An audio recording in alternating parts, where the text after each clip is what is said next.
Hi, I'm Veronica and welcome to my channel. Today and for a couple of more videos, I'm going to tell you a little bit more about a very common myth that what is causing your back pain and what is making you really stiff and what doesn't really allow you to make, for example, a deep forward fold is tight hamstrings. So really the key here is to understand that the hamstrings are just a tiny part of a much bigger and larger connection, and that constantly stretching, especially stretching the hamstrings in a very forceful way, can be actually really counterproductive.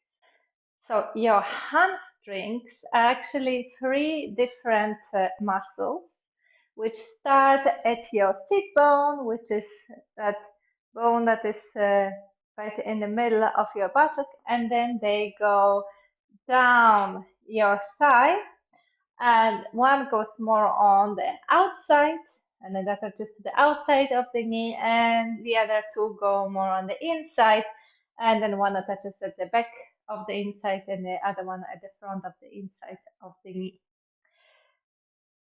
And what is important to know that hamstrings and all the fascia that surrounds them is just one part of a much longer fascia line, which starts at the soles of the feet and then travels along the calf, along the back of the thigh, all along the lower back, along the spine, along the back of the neck, and also through the skull, ending at your eyebrows.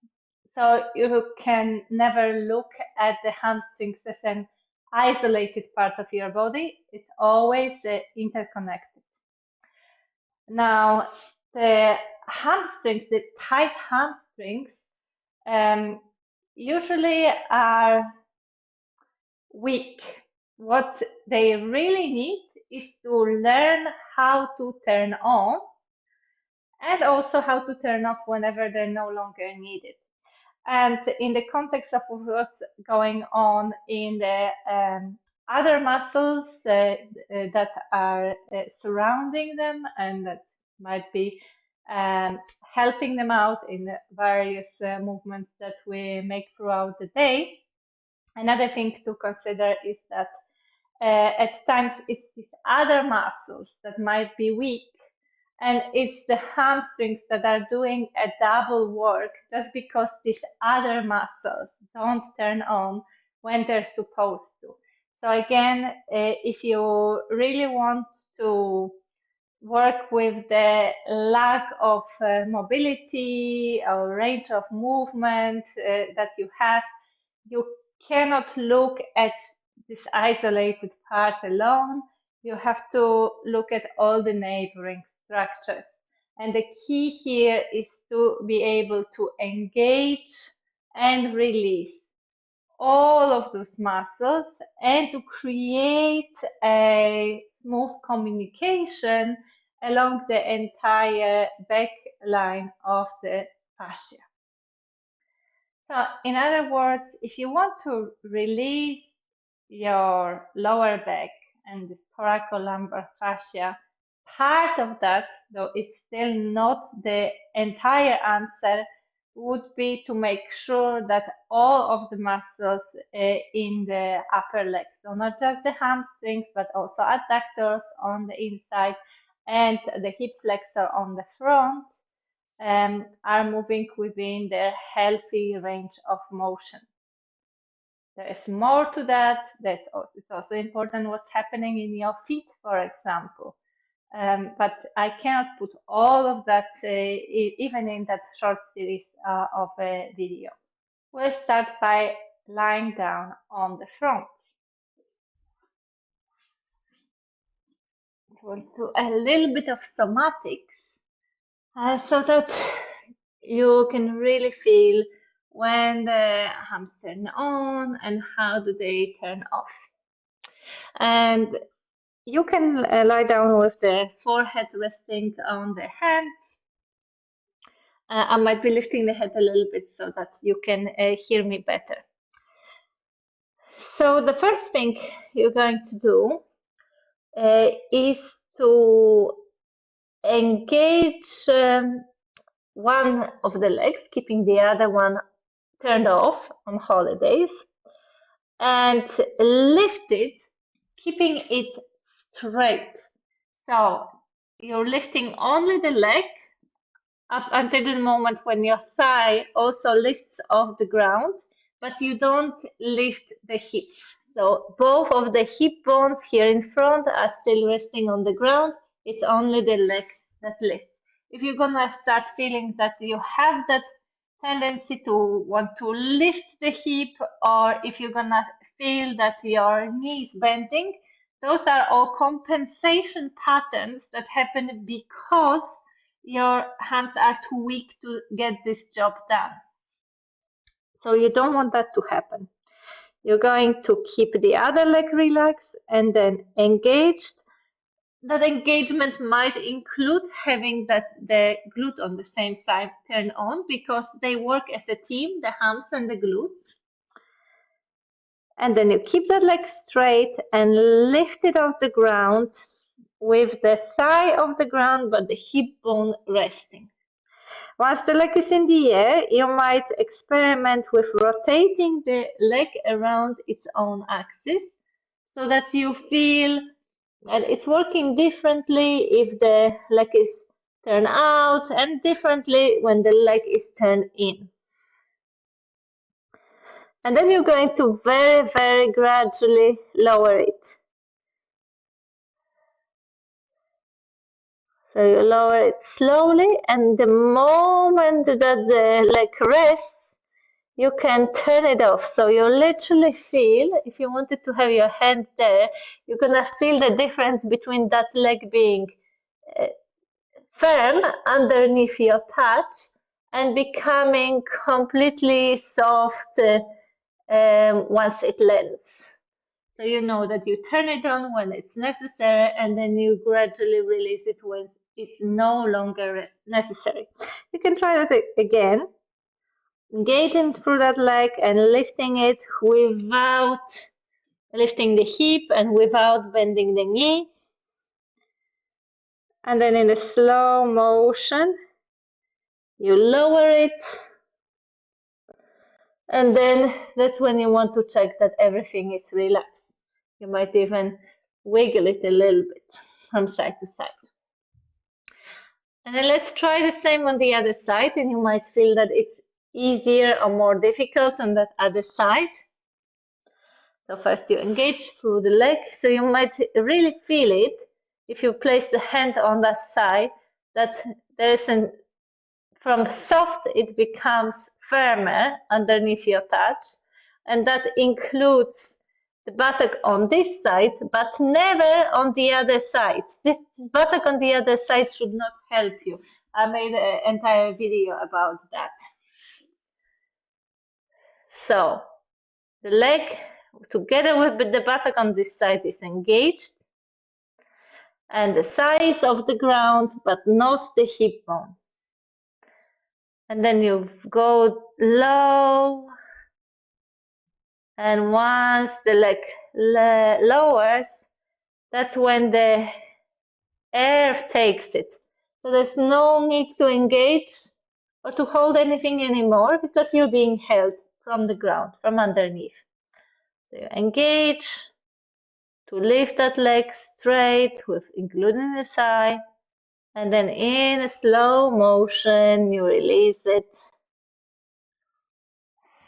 and you can relax it once it's done. Okay, so this is the first thing. In the second movement, you're going to bend the knee and trust your proprioception, your felt sense of where you are in space, to land with the heel above the knee. You can gently flex that foot. It doesn't need to be completely tense, just a little bit. And the first stage of that is to actually press with your thigh, with the front of the thigh into the ground. So we're pressing down into the ground. And then you can imagine that somebody tied a rope to your heel and is pulling by that rope up towards the ceiling. And that makes your thigh lift. But just like before, the thigh and not the hip. Both hip bones stay. The other leg doesn't help you. And as you're here, if you want to feel through different sections of the hamstrings, it would be interesting to rotate the leg inwards, your thigh inwards, and it's going to feel different. Different groups of muscles are turning on once you're in this position, and then come back to the center and maybe try to rotate it outward and check how that changes things, and then bring it back straight to the center, and then release it a little bit and a little bit and a little bit, and then once the thigh lands, that's when you feel that both the buttock and the thigh releases, and then you can also, just for a moment, relax the lower leg so that all of that leg can rest. And let's just try it one more time on the same side. So you bend the knee and you have your heel just above the knee, or wherever you feel that is. That foot can be a little bit flexed. First, you're pressing with the thigh into the mat, pressing downwards. And only then the heel comes up, the thigh lifts off the ground. In the air, you might very slowly rotate the thigh one way and feel how it changes the effort, the sensations, rotate the leg out, bring it back to the center, and with a slow motion, go down, part by part, part by part. Once the thigh lands, that's when you can really release. Whole of the leg together with the buttock relaxes.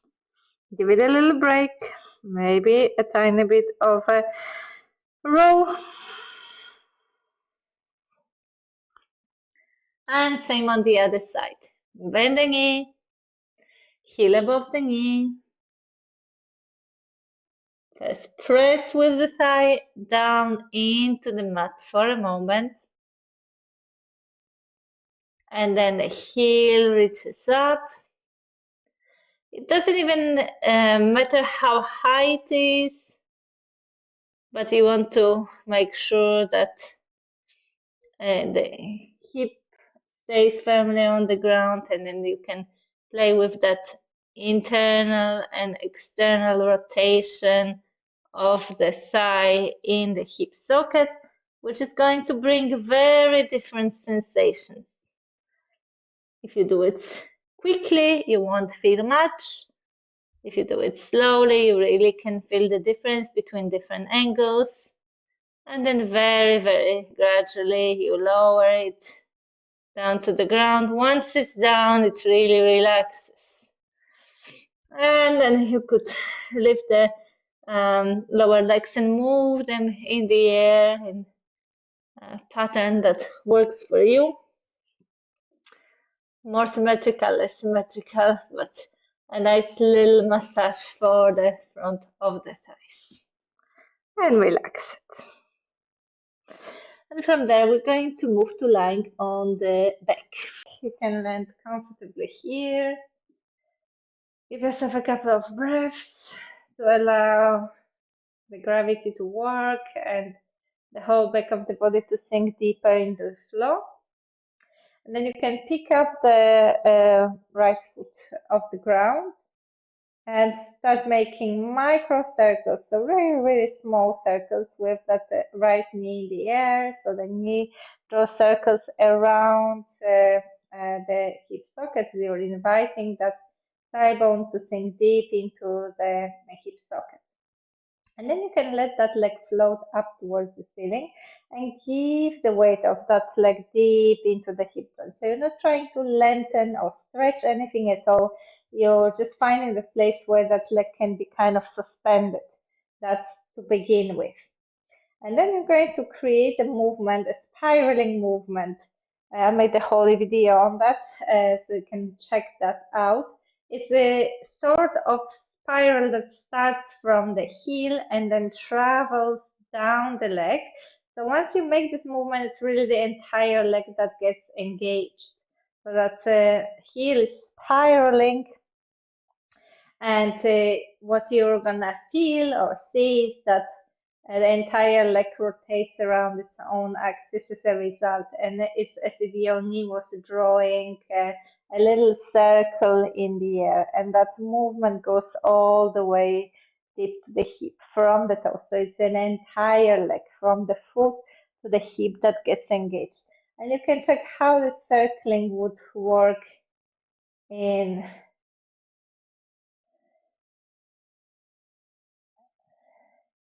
this direction.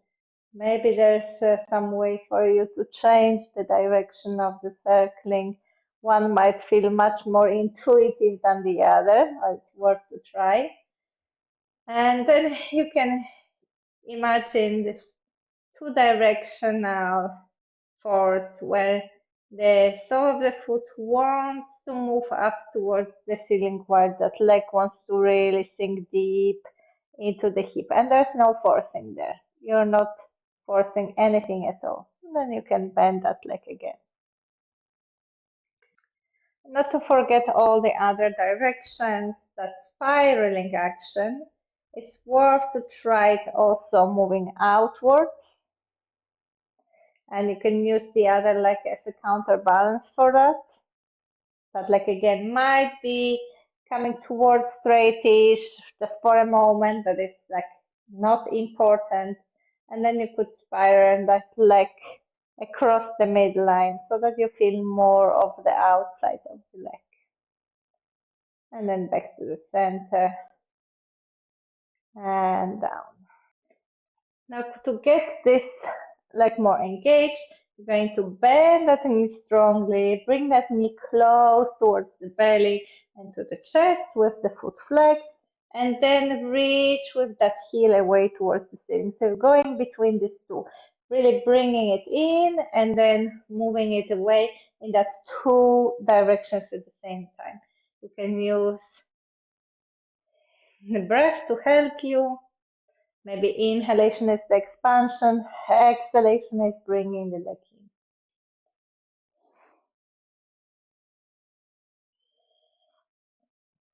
And then you can let that foot land. And it might feel much more alive than the other one. Let's just try that on the other side. You lift the foot off the ground, make some micro circles with the knee in the air, and then let that leg float up. Keep the weight of the leg deep into the hip. No effort there. Find the place where that leg is kind of floaty, weightless. And then you can bend that knee more and create this spiraling movement that starts from the heel, where the ankle moves, your leg, your lower leg rotates around its own axis, and your upper leg also rotates around its own axis. So if you looked at your knee, it would be drawing now a kind of circle in the air. You could try the spiral in the other direction as well. Notice how it goes. Maybe one feels much more smooth than the other.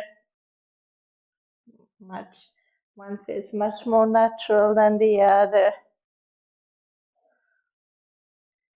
Okay, and then you can bend the knee for a moment. So the spiraling can go upwards, but it can also go outwards.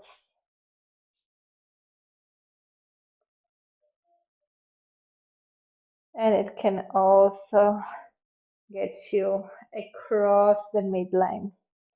on the diagonal.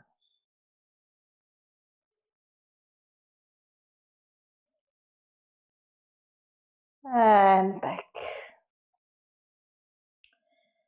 Create the two-dimensional movement where you're letting that thigh bone to sink really, really deep into the thigh, and at the same time, there's some aliveness, as if the sole of the foot wanted to be closer towards the ceiling. But again, it's nothing forceful. Okay, and then you can go between these two. When you're bending, you bring that thigh really close towards you and flex the foot. And then on the inhale, reach with that sole of the foot more towards the ceiling. Inhalation is the expansion, exhalation is the bending. And it doesn't really matter if that leg, if that knee straightens. Like, don't think about the knee. It's the least important thing here. Think of that two-dimensional lengthening and engaging in that shortened shape and in that lengthened shape. And then you can bend that knee again and land with the foot on the mat. And give yourself a moment to feel how are the legs right now. What changed so far? I hope you enjoyed this short practice, and please don't miss the next one that is going to come up in 2 weeks' time, as this is going to be the entire series devoted to going beyond the hamstrings. And if you are currently struggling with lower back pain, and this is what brought you here, I recommend you to check my short audio, first aid for pain, which can bring you the relief from a very different place. It's all about shifting where is your focus, which is also a very important part of dealing with pain. So I look forward to see you next time.